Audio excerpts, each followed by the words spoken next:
Want to build some unique mountain bookends? We'll show you how after this.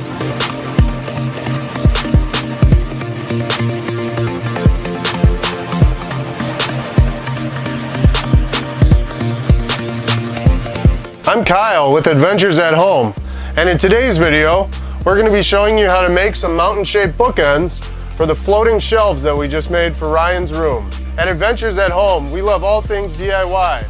We love making anything DIY related, and we love DIY videos. So if you're new here and you love DIY, consider subscribing. Now let's get into the video. So the first thing we're going to do is take our one mountain that I already kind of had, and we're going to trace it on a couple of other boards. I already had this mountain and these scraps of wood left over from when we built the desk for Ryan's room, and the mountain that I'm tracing right now is the top of it is 10.5 inches high, and it's got about a 30-degree slope. So because we're going to be making 4 of the bookends, I just traced this mountain 4 times. Now we can just go ahead and cut all the angles out on the table saw. This is really easy as long as you just remember that all you're going to need to do is cut 30-degree, 60-degree, and 90-degree angles.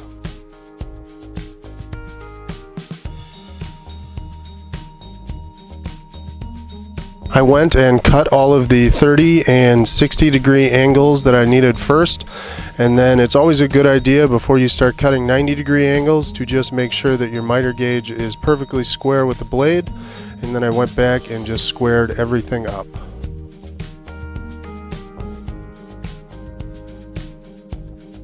If you guys will notice, the last thing that I did on this step was to lay the vertical face against the miter gauge and then trimmed off the bottom face as well, just to make sure that I had a perfect 90-degree angle between the bottom and the side of the mountains.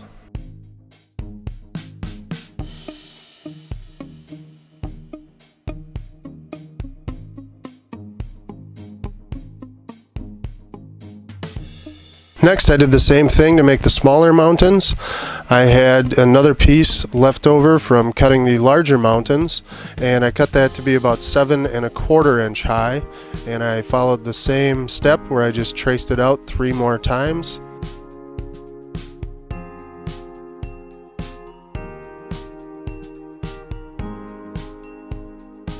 Now if you'll notice, I'm not taking the grain direction into consideration while I'm laying these out. I kind of like the random look that it's going to give the mountains, but if you guys do want to make sure that the grain is all facing one direction, that's just something to take into consideration while you're tracing all of these out.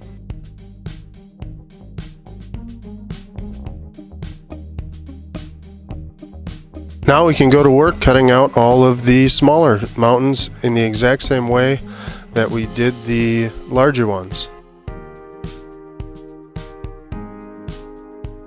This time, because I did have the saw set at 90 degrees, I'm going to cut some of those right away just to give me a little bit smaller and more easily manageable pieces to work with when I cut the angles.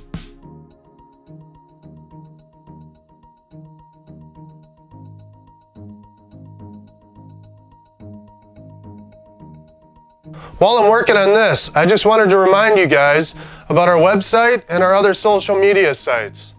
You can find all of our projects categorized on adventuresathomellc.com.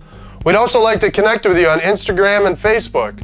We post there daily, and it's a great way to connect with us. And it's also a great way for you to share some of your project ideas with us. And if we choose to use one of your smaller projects and build it in our videos, we're going to try and do our best to send you that project for free. We can't wait to connect with you. Now that we have all of our pieces cut, we can start tracing out where we're going to cut the tops off to paint for the snow-capped effect on the mountains. I'm doing this completely random and just freehanding the curved lines that I'm going to be cutting on.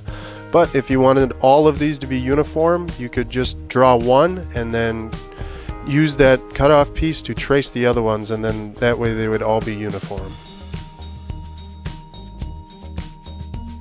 Now we can just head over to the handy scroll saw and we can cut all of the curves off the tops of the mountains. If you don't have a scroll saw like this, you could also use a jigsaw, or even a coping saw would work.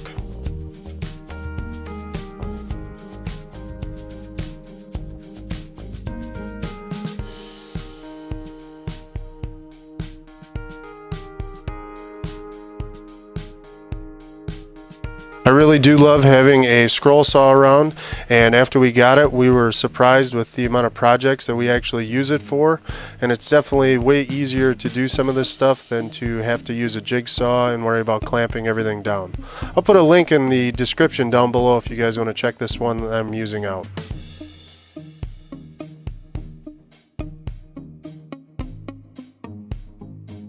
Now, after we have all the tops cut off, it's a good idea to just go through and number them to their corresponding mountaintops.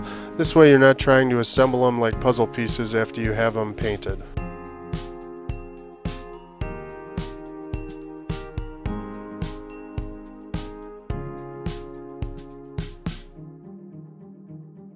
After that's done, we can just go and sand everything down.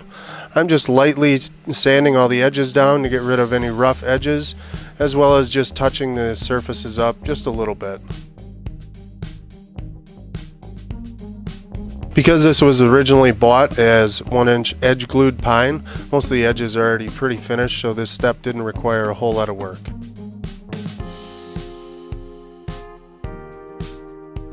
Now that everything is sanded, we can add a coat of paint to the tops of all of the mountains to give the whitecap look. We are going to be painting the tall mountains white and the smaller mountains blue, but of course you can use any color scheme that you feel fits your needs. We're just using an acrylic hobby paint here, and it works really well because it dries fast and it doesn't soak into the pine as much as some other finishes would.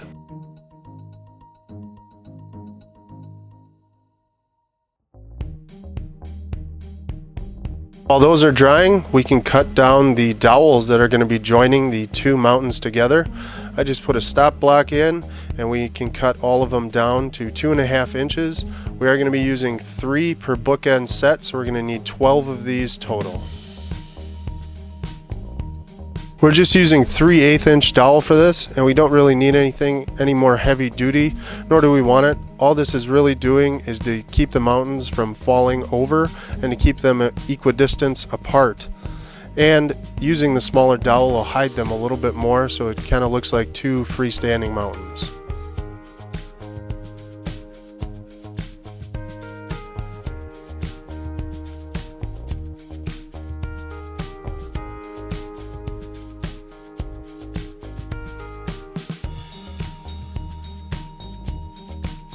Once the dowels are cut, we can mark on the mountains where we're going to need to drill our 3/8 inch holes for the dowels to join them.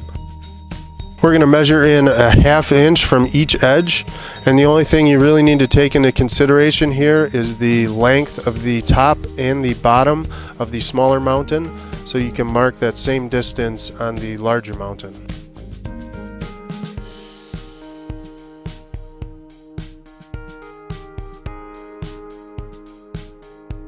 Once we have all of the holes marked, we can just head over to the drill press, and setting a stop on the drill press, we can drill about halfway into the blocks. Of course, if you don't have a drill press, you can just do this with a hand drill, just using some tape to mark the depth just so you don't go all the way through.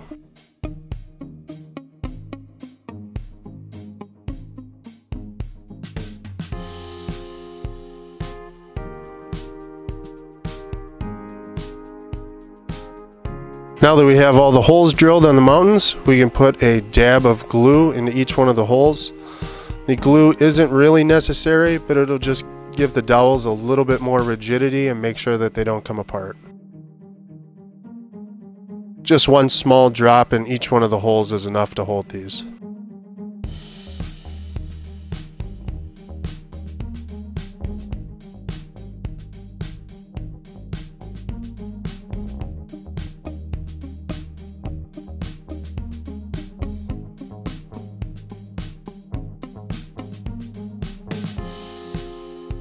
Once we have the glue in the holes, we can press the dowels into place.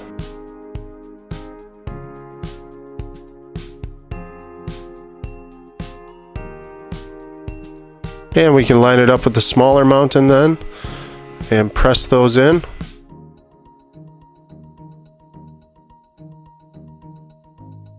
Now, to get everything nice and snug on these, you could just press down on it like I just did, or even use a mallet to tap them together. But I found a really good method to make sure that these are seated all the way in is to just take a speed clamp and to press all the dowel joints together firmly.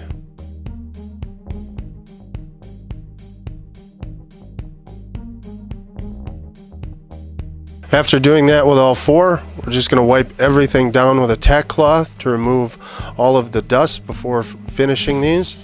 If you don't have a tack cloth handy, just a moist paper towel will do the trick. Just make sure that you let it dry completely before finishing.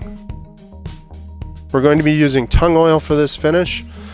Now, normally we wouldn't use tung oil for something like this because it is a more expensive finish, but we do want these to match the desk, and that is the finish that we used on the desk.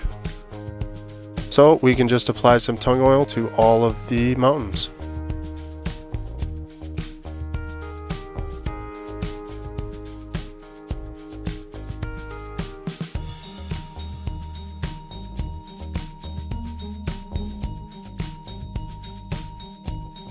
After a couple of coats of tung oil, it's time to glue the tops on. Now, because these are awkward to clamp and they're not going to see too much force, we're just going to apply wood glue to a majority of the mountaintop, but we're going to leave a little spot on the ends, and we're going to apply some CA glue to those two little spots that we left open, and then just press down on the mountains, and those will hold everything together while the wood glue sets and dries. This is a really great method if you don't have time to clamp something, or if the joints aren't really going to be stressed so they don't need to hold that much weight.